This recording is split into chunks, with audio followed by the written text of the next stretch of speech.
Why the electric vehicle market is destined for greatness. What is happening, investors? It is your boy Jack. I am not a financial advisor. Check out the new hoodie, people. These should be dropping within 2 weeks. And today we're speaking about pretty much my favorite sector, electric vehicle stocks. We all know EV stocks are all the rage right now. I'm speaking Tesla, Workhorse, Hyliion, NIO.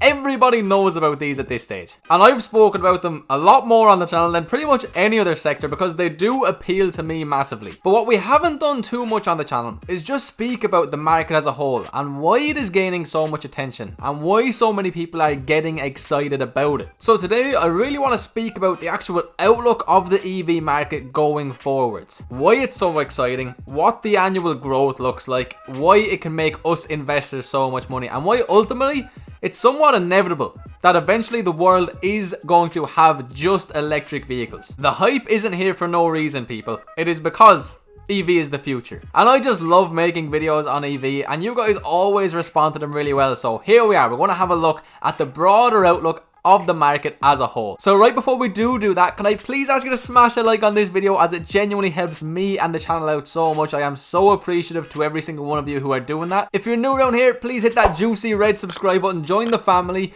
We're on the road to 20,000 subs, people, and hopefully by the time we hit that, I will have this merch ready to go, and I'm so excited for that. And lastly, please drop me a comment down below. Let me know what you think of EV companies in general. If you're invested in any, or if you're staying away for any particular reason, I'm really interested in hearing. I personally am invested in Hyliion, Workhorse, and Tesla, so, you know, it goes without saying I like the market. So with that being said, guys, let's get into having a look at the EV market as a whole and what it's looking like going into the future. So a few points just to set the tone, okay?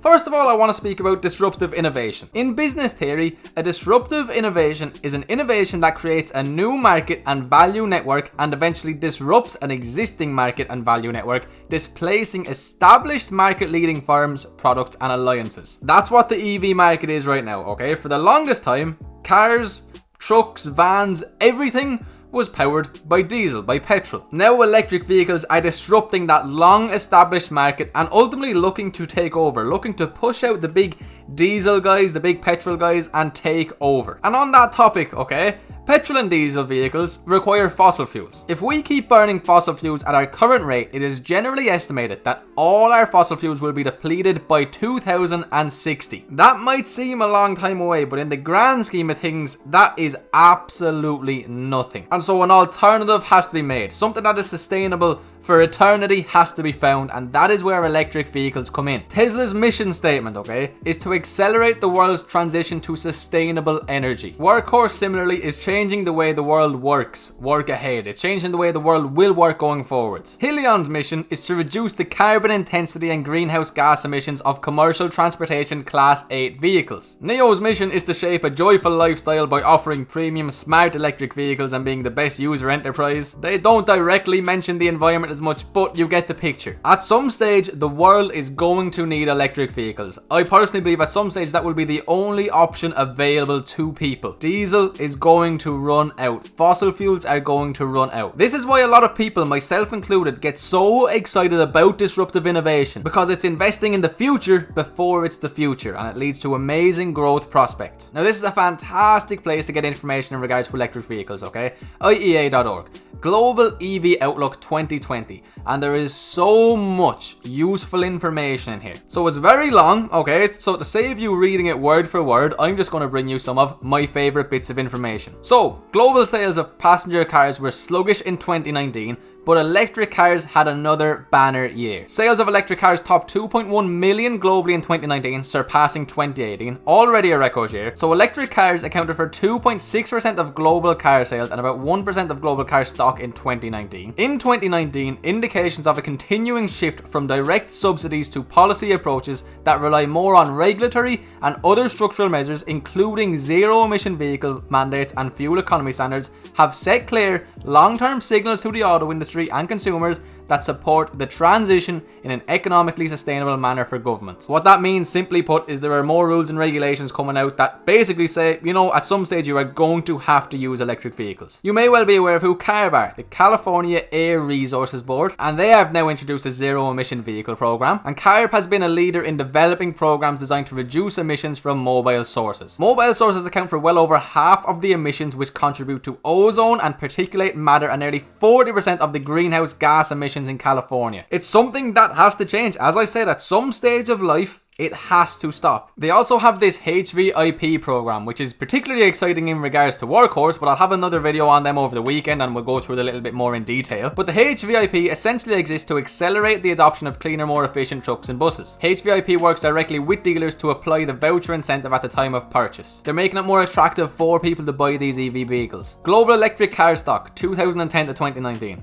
Exponential growth, baby. These two blue colors here represent China, okay? These two greens are Europe, and the yellow and orange is the United States. So we can see that China has an absolutely massive market at the moment. And then Europe is actually a bigger market than the US right now, which to me is exciting because the US is an absolutely massive market and there is more of it to take over. There was only about 17,000 electric cars in the world's roads in 2010. By 2019, that number had swelled to 7.2 million, 47% of which were in the People's Republic of China. In the grand scheme of things, it's still a relatively small market. 9 countries had more than 100,000 electric cars on the road, and at least 20 countries reached market shares above 1%. That's still tiny in the grand scheme of things. And this is a service, this is an industry that more than likely is going to be a necessity going forwards. Remember that, it's going to be a necessity. The 2.1 million electric car sales in 2019 represent a 6% growth from the previous year, down from year-on-year sales growth at least above 30% since 2016, so it did slow down a little bit last year, and no doubt about it, it's going to slow down a little bit this year because of the Roni. But last year, total passenger car sale volumes were depressed in 2019, so the EV market did see a rise year over year. The overall car market didn't. So in regards to charging these vehicles, okay, most charging is done at home and work, yet deploying publicly accessible charging points is outpacing electric vehicle sales. This is going to encourage more and more new people to get into electric vehicles. Just think about it, guys. I remember 5-6 years ago, if somebody owned an electric vehicle,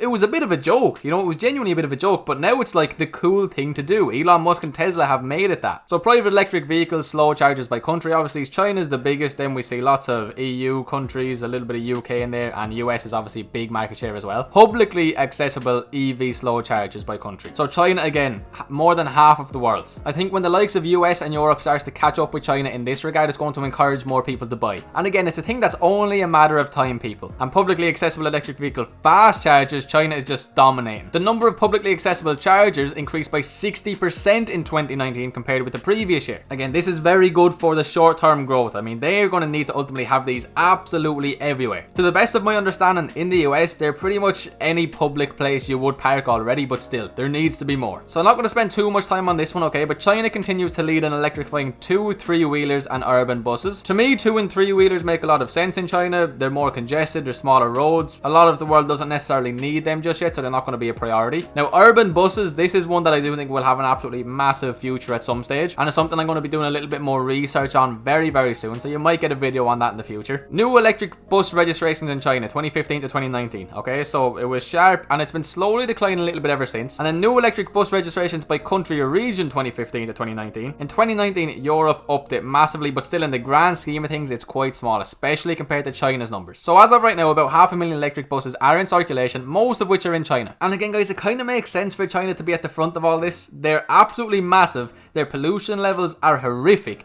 and they have massive space, massive technology companies based there. An exciting one. Electrifying heavy-duty trucks and air and seaport operations offer opportunities for cost and emission savings. Heavy-duty trucks in particular. Global sales of electric trucks hit a record in 2019 with over 6,000 units, while the number of models continue to expand. Trucks, Class 8 vehicles, everything along these lines are kind of becoming, you know, the second biggest hype thing behind, you know, your regular cars, your Tesla. Just look at Hyliion, Workhorse, even look at Nikola. Don't even bother looking at Nikola though. Apologies to the Nikola lovers and investors. So we've spent a lot of time on this already, but environmental and sustainability objectives drive electric vehicle policy support at all government levels. It's in literally every government in the world's best interest to do everything they can to get more of these electric vehicles on the roads. That's exactly why CARB launched the HVIP, to accelerate the purchase of cleaner, more efficient trucks and buses in California, because it's in the government's best nature to get more people considering these EV options and ultimately going EV over diesel. So essentially they are giving people vouchers towards these electric vehicles because they know how good it is for their environment, for their community. To date, 17 countries have announced 100% zero emission vehicle targets or the phase out of internal combustion engine vehicles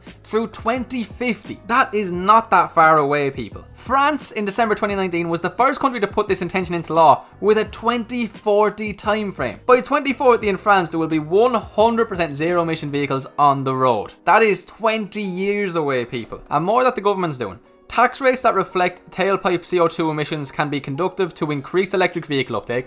Fiscal incentives at the vehicle purchase, like those vouchers, as well as complementary measures, example road toll rebates and low emission zones, are pivotal to attract customers and businesses to choose the electric option. Let's not forget the fact that over the long term these vehicles are cheaper to run than diesel run vehicles. For businesses in particular in regards to their trucks and buses, this is a big deal. And again, just more on policies. Policies are being tailored to support market transition. So the government responses to the RONI will influence the pace of the transition to electric vehicles, and there are more countries than just China and the US looking to increase policy activity in regards to electric vehicles. We have Canada, Chile, Costa Rica, India and New Zealand. For example, Chile seeks to establish energy efficiency standards for the new vehicles sold by car manufacturers or importers, including multipliers for electric and hybrid vehicles in the calculation of the sales average car efficiency. Governments want to make it as easy and affordable and productive as possible for you to go electric. In China, for example, policymakers were quick to identify the auto market as a primary target for economic stimulus. Among other measures, the central government encouraged cities to relax car permit quotas, at least temporarily, complemented by strengthening targeted new energy vehicle measures. In the EU, existing policies and regulations were being maintained, and countries like France and Germany announced increased support measures towards EVs. Electric car sales drive cost reductions in batteries, which boost deployment across all road vehicle categories. So electric vehicles increase electricity demand. Obviously, you need to be able to charge your vehicle, but reduce oil demand and well-to-wheel greenhouse gas emissions. This one here in regards to reducing oil demand. I've had a few people ask me how I can invest in both EV and in oil-related companies. I have a lot more money in EV, I see them as a much longer-term investment, but I do still think there is some money to be made in the short to medium term in oil-related companies. I know there is some conflict of interest there, but I put a lot more money into EV, I'll just put it that way. In 2019, electric vehicles in operation globally avoided the consumption of almost 0.6 million barrels of oil products per day. On the batteries a little bit, we have to speak about batteries. These vehicles are getting more affordable. Battery technologies improve and costs drop. This is why Tesla, for example, who has some of the best technology out there, is able to be extremely competitive with their pricing. The cost of batteries for electric vehicles is falling markedly. Industry reports show that sales weighted battery pack prices in 2019 were an average of $156 per kilowatt hour, down from more than $1,100 per kilowatt hour in 2010. And the average battery pack size continues an upwards trend. It is now 44 kilowatts per hour, up from 37 per hour in 2018. Now, to get a little bit technical, the most common cathode chemistry used in electric vehicle Li-ion batteries is NMC. The energy density of cells with MNC cathodes increases with increasing nickel content. You've probably seen a few people speak about nickel related stocks right now because, Tesla is speaking to a few, etc, etc. On these grounds, there are reasons to believe that density is also continuing on an upwards trend. While Li-ion technology has made tremendous progress over the past decade in terms of energy density, cost and cycle life, room for improvement remains, which should mean ultimately that again in the future these EV vehicles could be cheaper. They could be cheaper for what you're getting. Now again, there is quite a bit more in this article alone, but very, very interesting stuff. When you think about it logically though, guys, it just makes sense for EV to be the future. Simply put, diesel run cars, trucks, buses, etc. aren't sustainable. That is why so many people are becoming so excited about these EV companies. NIO, the 6-month chart, we're up nearly 200%, up 3.22% today. Tesla, 6-month chart, up over 150%. Keep in mind, guys, Tesla's a massive company, Stock price currently of $1,500. All-time highs of over $1,700. Up 2.4% today. Workhorse up 450% on the 6-month chart. Up 1.22% today. I understand this isn't everybody's cup of tea. I understand there are risks associated with it. I understand that not every company is going to make it ultimately. That's the way that any industry in the world works. That's why everybody loves Tesla so much. They've already proven themselves. They're the most technologically advanced. And we are seeing an influx on pretty much a monthly basis of new EV makers coming into the market. I mean, people only really started getting excited about Hyliion and Workhorse over the last month or two. But to me personally, the global EV outlook 2020, everything points to EV taking over in the future, in my opinion. And that is why I will continue to invest, and I will continue to relatively heavily invest in EV. So guys, there we have it. Why I personally do believe EV is destined for absolute success, and why I am such a bull on the companies I am a bull on. I am definitely going to keep you guys up to date in regards to all things EV. It genuinely just is my biggest interest right now, so that's what I'm going to make the most videos on. It's just the way life works, people. You already know there'll be another Workhorse video coming out this weekend. You guys eat them up.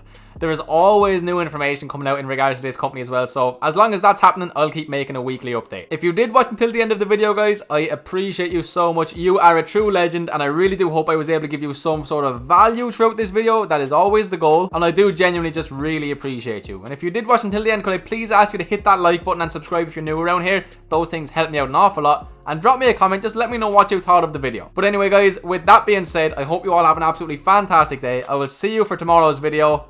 Peace.